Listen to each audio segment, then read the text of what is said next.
Picture this as a fairy tale. The matron, also known as Mrs. Jackson, appears with her daughter Rebe for emotional support.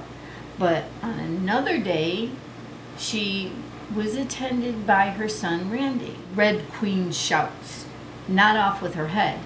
But objection, Your Honor. She's supposed to have the same person with her every time. Can't have future witnesses, also known as family members, hearing different testimony. Like, they're really going to take the time to put all these testimonies together.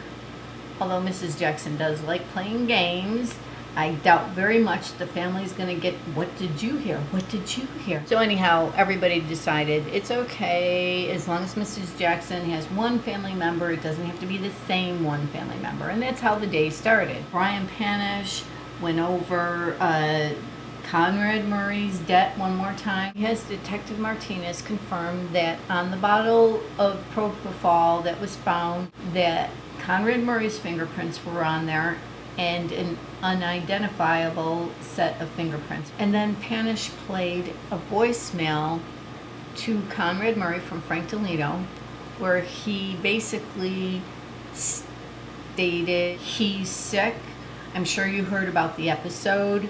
I think we should run a blood test. I'm cutting my trip short. Suspensions, liens, delinquencies, etc. Info on Conrad Murray.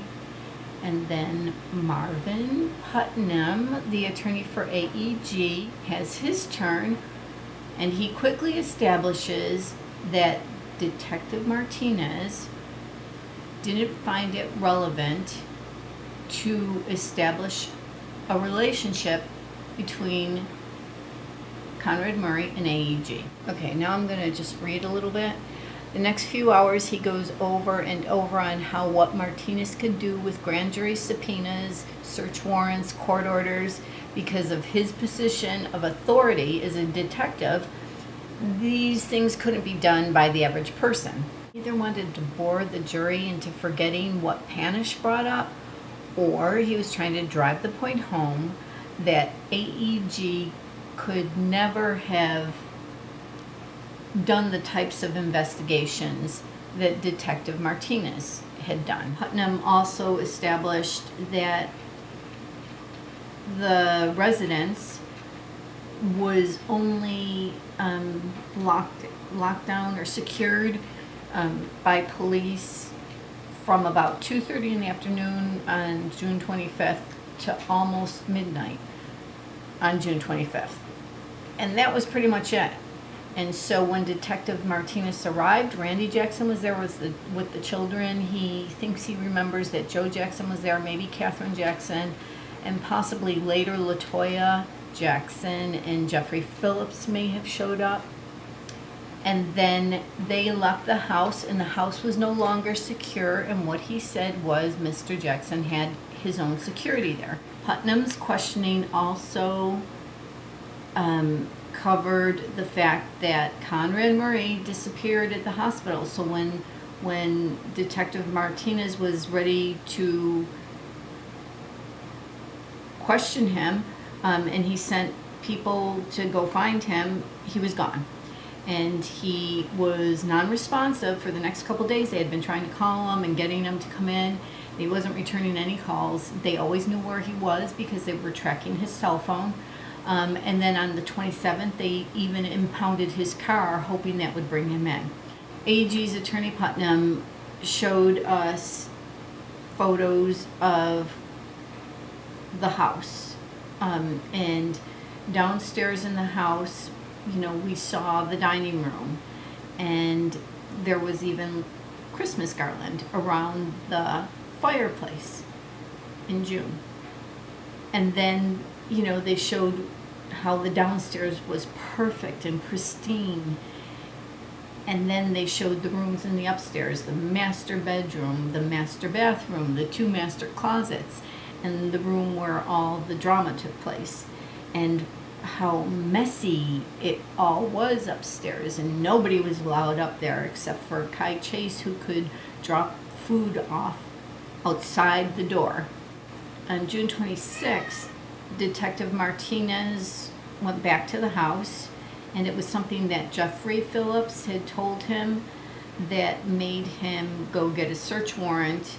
And when he went back to the house, he found the medical bags in the closet filled with propofol.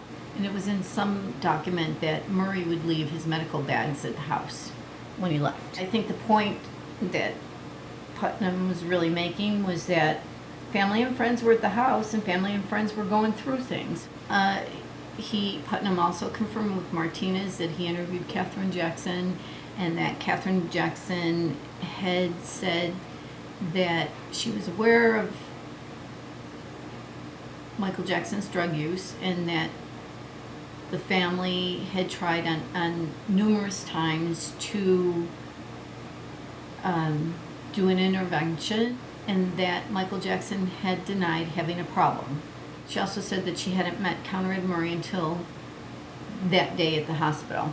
Putnam wants to know why Martinez's investigation was mostly about finance rather than malpractice. And Martinez says it's difficult to get the malpractice records if you don't know the insurance carrier. Martinez said that someone had called him to report something. Then a discussion was taken to sidebar, and now it's time for our afternoon commercial break. Martinez stands up and stretches and gets our attention.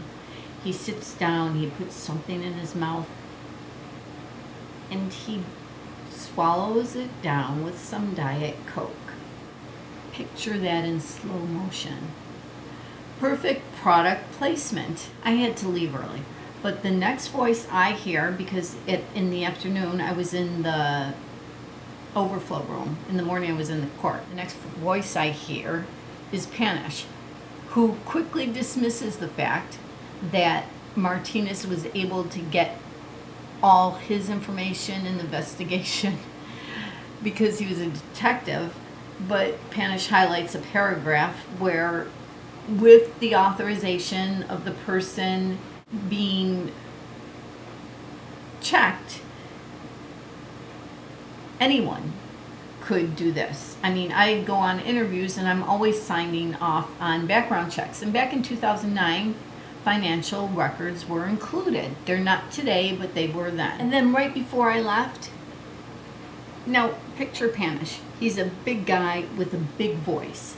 And I'm not seeing him, but I hear him. He's talking about Conrad Murray having a 10-month suspension, I think it was in 2006, 2007, from Sunrise Hospital. And you hear this booming Panish voice referring to Conrad Murray. He had killed someone else. Laughter. It doesn't sound funny. You had to be there. Anyhow, that's how it was while I was there today.